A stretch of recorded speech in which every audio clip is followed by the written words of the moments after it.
Saudara-saudari terkasih dalam Kristus, semoga Tuhan memberimu damai. Hari ini kita akan melakukan pembahasan mendalam dari renungan yang berdasar pada Injil Markus bab 8 ayat 11-13. Renungan ini mengajak kita merenungkan sebuah pertanyaan yang mungkin pernah terlintas di benak Anda. Seberapa sering sih kita tanpa sadar berdagang dengan Tuhan? Pernah kan kita berdoa, Tuhan, kalau Engkau kabulkan ini, aku janji akan lebih baik. Kita seolah ya menuntut bukti dari surga. Betul sekali.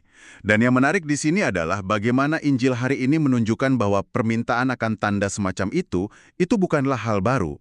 Ini adalah inti dari perjumpaan Yesus dengan orang-orang Farisi, dan renungan ini mengajak kita melihat cerminnya dalam kehidupan rohani kita sendiri. Jadi, misi kita dalam kajian ini adalah untuk memahami mengapa sikap menuntut tanda itu justru bisa menghalangi kita merasakan kehadiran Tuhan, kehadiran yang sebenarnya sudah ada di sekitar kita. Oke, kita bedah ini. Di dalam Injil diceritakan orang-orang Farisi datang dan meminta Yesus untuk memberikan tanda dari sorga.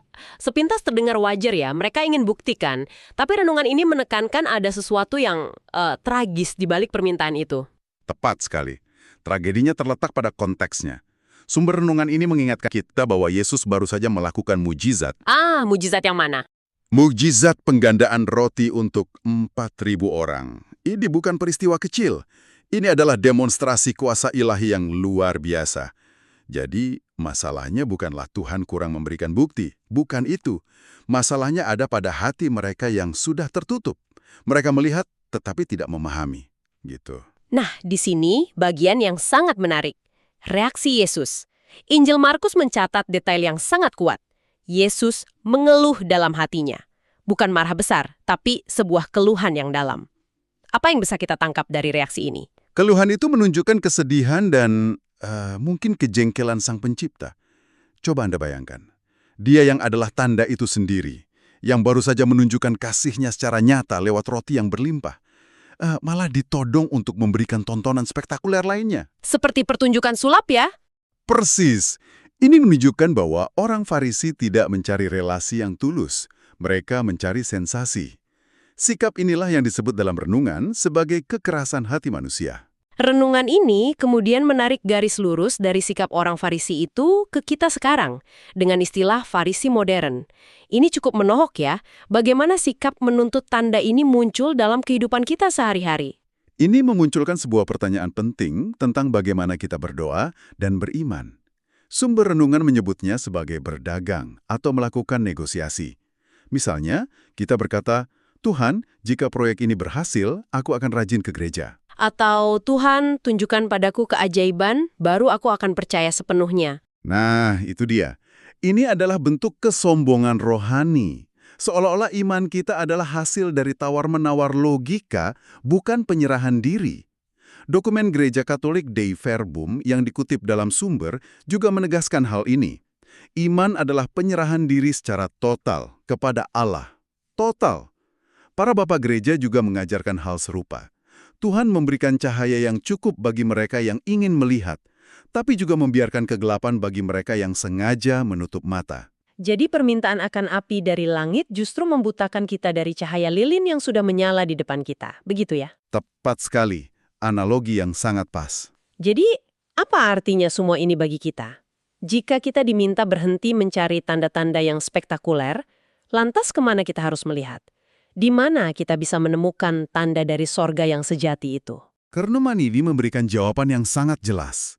Tanda terbesar kasih Allah bukan lagi mana yang turun dari langit atau mukjizat yang heboh. Tanda terbesar itu adalah Yesus Kristus sendiri. Pribadinya sendiri. Betul. Yang hadir secara nyata dalam Ekaristi. Roti yang kita sambut di altar adalah tanda dari sorga yang sejati dan paling agung yang bisa kita terima. Artinya, ada pergeseran fokus yang radikal di sini.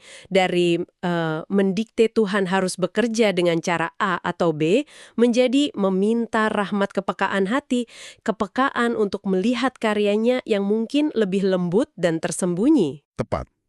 Sumber renungan menyebutkan contoh-contoh praktis. Tuhan sering bekerja bukan lewat guntur yang menggelegar, tetapi lewat kekuatan untuk bertahan di tengah masalah. Sesuatu yang lebih subtil. Benar. Dia hadir lewat sapaan tulus seorang teman atau ketenangan yang kita rasakan setelah menerima sakramen Maha Kudus. Itulah tanda-tanda kehadirannya yang sejati, yang seringkali kita abaikan karena, ya itu tadi, sibuk mencari kembang api di langit. Jadi, kesimpulan dari pembahasan kita adalah sebuah ajakan untuk berhenti menguji Tuhan. Iman sejati, seperti yang ditekankan dalam renungan ini, tidak lahir dari tontonan ajaib, melainkan dari kerendahan hati yang mampu menyadari bahwa Tuhan sudah ada di sini, sekarang juga, bahkan dalam hal-hal yang paling sederhana sekalipun. Dan sebagai penutup, mari kita bawa pulang sebuah pemikiran untuk direnungkan. Ini terinspirasi dari kutipan Injil Yohanes di akhir renungan. Berbahagialah mereka yang tidak melihat namun percaya. Pertanyaannya untuk Anda adalah, di area mana dalam hidup Anda saat ini, Anda paling ditantang untuk percaya pada kehadiran dan karya Tuhan? Terutama ketika Anda tidak melihat bukti spektakuler yang Anda harapkan. Disitulah mungkin letak undangan untuk iman yang lebih dalam. Semoga Tuhan memberi engkau damai dan kebaikan.